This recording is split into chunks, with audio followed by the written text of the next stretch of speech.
శ్రీశైలంలో రెండవ రోజు. ఆదివారం పొద్దున్నే లేచి స్నానాలు చేసుకుని ముందుగా వెళ్లి హైదరాబాద్‌కి బస్ టికెట్స్ బుక్ చేసుకొనొచ్చాం. మధ్యాహ్నం 2:30కే బస్సు.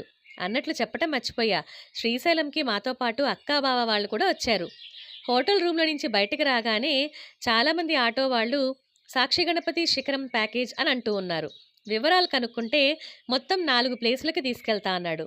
అందులో మొదటిది సాక్షి గణపతి ఆలయం, రెండవది హటకేశ్వరం. అక్కడే లలిత అమ్మవారి పీఠం కూడా ఉంటుంది. మూడవది పాలధార పంచదార, నాలుగవది శిఖరం. మనిషికి రూ. 150 ఖర్చవుతుంది అన్నాడు. మొట్టమొదటిగా సాక్షి గణపతి ఆలయానికి వచ్చేశాం. ఇక్కడ స్వామివారు భక్తులు శ్రీశైల క్షేత్రాన్ని దర్శించినట్లు కైలాసంలో సాక్ష్యం చెబుతారట. అందుకే ఈ స్వామివారిని సాక్షి గణపతి అని అంటారు. ఈ స్వామివారి అనుగ్రహ కటాక్ష వీక్షణాలు మనందరిపై ఎల్లప్పుడూ ఉండాలని కోరుకుంటున్నాను. ఈ ఆలయంలో స్వామివారికి జరిగేటటువంటి అర్చన హోమ వివరాలు ఈ వీడియోలో చూసేయండి.